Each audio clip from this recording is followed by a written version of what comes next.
Hello बच्चों, चलिए प्रश्न को देखते हैं। प्रश्न है हमारे पास, यदि किसी समांतर श्रेणी का प्रथम पद a और प्रथम n पदों का योग Sn है तो सिद्ध कीजिए कि इसका सार्व अंतर जो कि d बराबर है Sn minus 2 Sn minus 1 plus Sn minus 2 के। चलिए सर्वप्रथम हम प्रश्न के लिए मुख्य अवधारणा लिखते हैं। मुख्य अवधारणा में हम किसी समांतर श्रेणी के n पदों का योग किस प्रकार ज्ञात करते हैं उसका अध्ययन करेंगे। तो समांतर श्रेणी के n पदों के योग को यदि हम Sn द्वारा प्रदर्शित करें तो हमारे पास सूत्र होता है n बटा 2a प्लस n माइनस 1 गुणा d, जहां a क्या है, समांतर श्रेणी का प्रथम पद है और d क्या है, समांतर श्रेणी का सार्वंतर है। अतः प्रश्न अनुसार प्रश्न में हमें सिद्ध करना है कि जो सार्वंतर है वह बराबर है Sn minus 2 Sn minus 1 plus Sn minus 2 के। तो चलिए सर्वप्रथम हम n पदों का योग, n माइनस 1 पदों का योग और n माइनस 2 पदों के योग के लिए समीकरण लिखते हैं। तो किसी समांतर श्रेणी का हम मान लेते हैं, माना समांतर श्रेणी का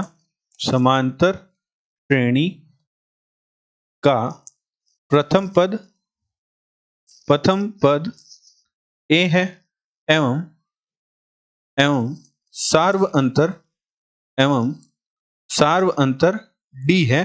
तो हमारे पास सूत्र हो जाएगा प्रथम n पदों के योग का n बटा 2a प्लस n माइनस 1 गुणा d। इसे हम समीकरण 1 नाम दे देते हैं। यदि हम n माइनस 1 पदों के योग का सूत्र लिखना चाहें तो हमारा n के जगह n माइनस 1 आ जाएगा। तो n माइनस 1 बटा 2a प्लस n माइनस 1 और माइनस 1 मिलकर हमारे दे देंगे n माइनस 2 गुणा d। इसे हम समीकरण 2 नाम दे देते हैं। और यदि हम Sn माइनस 2 अर्थात n माइनस 2 पदों के योग का सूत्र लिखना चाहें, n माइनस 2 पदों के योग का सूत्र हमारे पास हो जाएगा n माइनस 2 बटे 2a प्लस n माइनस 2 और माइनस 1 हमारा हो जाएगा n माइनस 3 गुणा d। इसे हम समीकरण 4 नाम दे देते हैं।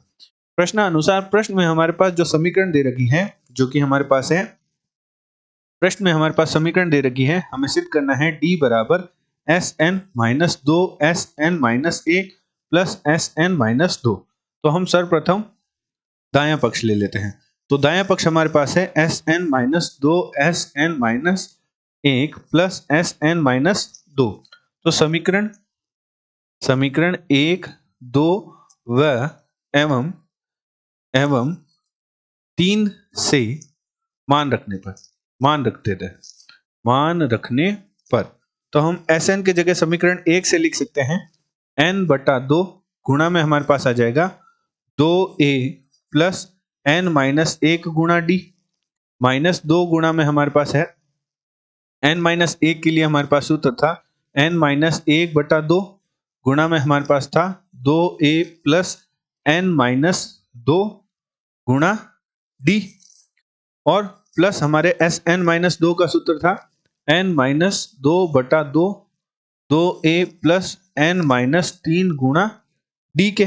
तो यहाँ 2 से 2 कट जाएगा और हम n बटा जो 2 है उसकी हम अंदर गुणा कर देते हैं। जो हमारा प्रथम पद है उसमें n बटा 2 के अंदर गुणा करेंगे तो 2 से 2 कट जाएगा। तो हमारे पास प्रथम पद प्राप्त होगा na प्लस n माइनस 1 बटा 2d, और माइनस n माइनस 1 की गुणा अंदर करेंगे तो हमारे पास प्राप्त होगा 2a n minus 1 minus n minus 1 n minus 2 n minus 1 n minus 2 गुणा d, प्लस n माइनस 2 बटा 2 के अंदर गुणा करेंगे तो 2 से 2 कट जाएगा। तो हमारे पास प्राप्त होगा a n माइनस 2 बटा n माइनस 2 बटा 2 तो कट जाएगा, प्लस हमारे पास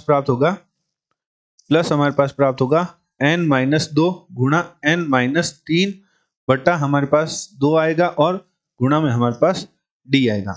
अब हम क्या करते हैं कि जो a के पद है, जो कि हमारे पास है na minus 2a n minus 1 और a n माइनस 2, इनमें a उभयनिष्ठ लेकर इन पदों को साथ में लिखते हैं, और जो हमारे बाकी के पद बचे हैं जिनमें d है उन्हें हम 1 लेकर उन्हें एक साथ लिखते हैं। तो जब हम a को उभयनिष्ठ लिखकर इन तीनों पदों में से जब a को हम उभयनिष्ठ लेंगे तो हमारे पास पीछे बचेगा n माइनस n माइनस 1 और प्लस का n माइनस 2। तो हल करते हैं।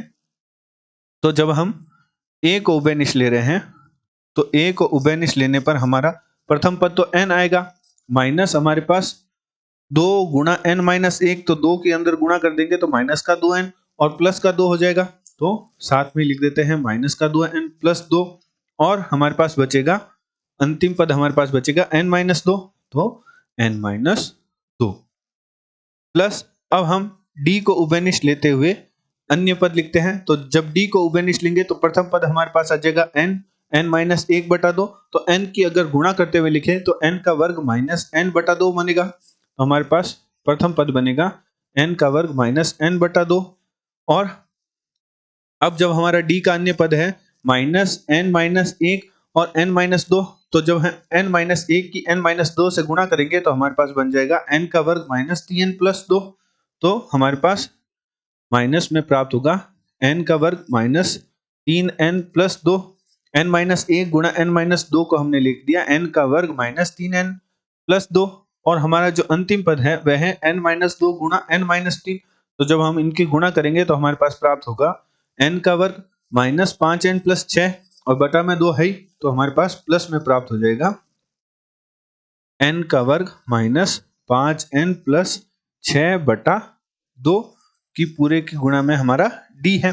तो यहाँ जब हम हल करेंगे तो n और n, 2n मिलकर एक n से कट जाएगा और 2 से 2 कट जाएगा, तो हमारे पास गुणा में a की गुणा में 0 प्राप्त हो जाएगा, प्लस d की गुणा में हमारे पास d की गुणा में यदि हम 2 को लघुत्तम ले लें तो 2 लघुत्तम ले लिया, तो हमारे पास प्राप्त होगा n का वर्ग माइनस n, और माइनस की गुणा में जब 2 की गुणा होगी तो 2n का वर्ग प्लस का 6n और माइनस का 4 प्लस n का वर्ग माइनस 5n प्लस 6।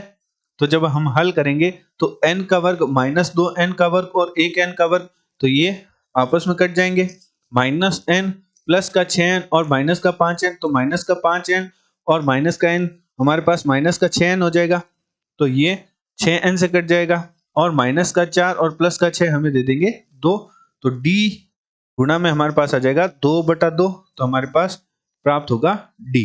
तो हमने बाएं पक्ष को हल किया तो हमारे पास प्राप्त हुआ d। अतः हम कह सकते हैं कि जो हमारा बायां पक्ष है वह दाएं पक्ष के बराबर है।